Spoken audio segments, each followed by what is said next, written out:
Buenos días. Yo estoy convocado como perito, por lo tanto, pediría que cuando nos ponen un cartelito diciendo a favor o en contra, me pongan uno que diga en contra o a favor, porque la función de los peritos es acercarle a los jueces un dictamen en donde se expongan causales eximentes, atenuantes o agravantes. Aquí ha habido una serie de exposiciones que me ahorran a mí entrar en detalles, con fundamentos científicos, ideológicos o religiosos, que se descalifican mutuamente, se discuten, se tiran cifras, como dijeron hace un rato, infladas o desinfladas.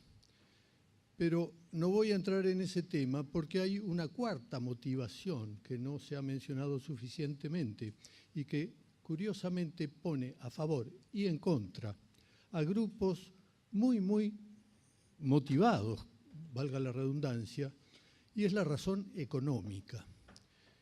A favor de la despenalización están fanáticamente entusiastas los proxenetas y las madamas dueñas de prostíbulos, porque claro, la empleada deja de ser útil, aunque las tengan en negro y no paguen ganancias ni beneficios, pero se quedan sin la empleada si no se produce el aborto.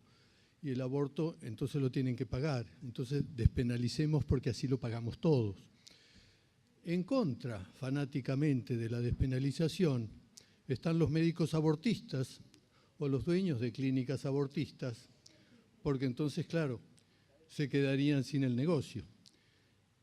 Y hay otro grupo también muy preocupado con la misma motivación, que no es ni religiosa, ni ideológica, ni científica, que es el de los responsables de presupuestos, que eso los incluye a ustedes los diputados, porque aprobar una ley sin aprobar el presupuesto es papel pintado, no sirve para nada. Si no tenemos en cuenta el presupuesto necesario para ponerlo en marcha, es como la ley esta de la educación sexual, que a lo mejor no aprobaron el presupuesto. Yo fui delegado por la Confederación Médica Argentina para criticar un proyecto de ley de salud mental una vez, en donde capítulo 2, artículo 7 decía: se prohíben las enfermedades mentales. Bueno, puestos a prohibir, podemos prohibir el cáncer, podemos prohibir un montón de cosas. Pero tampoco aprobaron presupuestos que tuvieran que ver con esto. Y tampoco, por suerte, a mí me entrevistó la Nata y yo dije, esa ley no la voy a cumplir porque mi obligación es atender a los enfermos. Se habían olvidado de aprobar en la reglamentación sanciones al que no cumpliera la ley. Por suerte, me salvé. Así que este tema que nos reúne hoy, me pidieron que hablara del estrés posaborto. Estoy de acuerdo y contesto a los diputados que están ahí charlando, que le preguntaban a la expositora española sobre el tema de la clasificación. Han quitado de la clasificación los norteamericanos, que son más o menos buenos, pero no son perfectos, por razones políticamente correctas o incorrectas. Queda mal hablar del aborto. Entonces, en el DSM no está. Pero la clasificación internacional de enfermedades vigente en nuestro país no solamente no ha quitado el tema, sino que además lo trata con el estrés postraumático en el capítulo 5, que el estrés no es un factor ni necesario ni suficiente para explicar la aparición ni la forma del trastorno. Hay una multiplicidad de otros factores. Sin embargo, en ausencia del acontecimiento estresante no se hubiera producido el trastorno.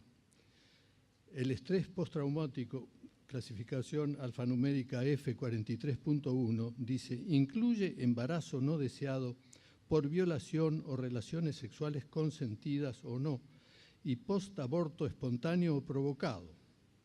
Y especifica los síntomas. En el capítulo 15 aborto inducido por el médico, atención por anormalidades fetales diagnosticadas o probables, atención por anomalías fetales debidas a alcoholismo. Jérôme Lejeune, en un congreso sobre este tema, a un colega que estaba defendiendo el aborto por este tema genésico, eugenésico, como dicen ahora, falseando la etimología, le pone un caso. Una mujer que está embarazada de su 9º hijo, marido alcohólico. Los chicos ya han tenido, los que tiene vivos, problemas debidos al alcoholismo del marido. Está embarazada del 9º. Bueno, dice el otro, es un caso típico que aborte. Lo felicito, dice. Usted ha aconsejado que aborten a Ludwig van Beethoven, que tuvo el problema genético y se quedó sordo siendo músico y la 9ª no le escuchó. Tuvieron que decirle que se diera vuelta para ver cuando lo estaban ovacionando los del público. Sí, sí, le digo. Perdón, hay no otro comentario. entramos en diálogo. Por favor, diputada.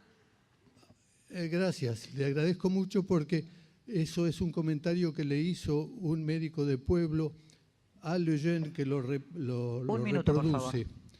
Dice, atendí 2 partos una noche, un chiquito con síndrome de Down, que creció, tuvieron que cuidarlo, pero después él ayudó a sus padres cuando estaban viejitos. El otro chiquito era un chiquito sanito, que no tenía ningún problema, que se llamaba Adolf Hitler.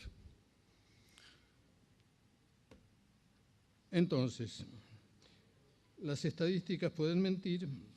La despenalización podría despenalizar a los causantes, eso ya se ha dicho aquí. Estoy totalmente de acuerdo. La despenalización despenaliza a los que provocaron el embarazo y a los que llevan a la chica adolescente a abortar, que suele ser, dice la Clasificación Internacional de Enfermedades, en el grupo de apoyo primario, que incluye a la familia en el 90 y pico de los casos. Le pido que cierre, por favor. Bien, entonces, una feminista del siglo XVI. Hombres necios que acusáis a la mujer sin razón. ¿Quién es más de culpar, la que peca por la paga o el que paga por pecar? Nada más.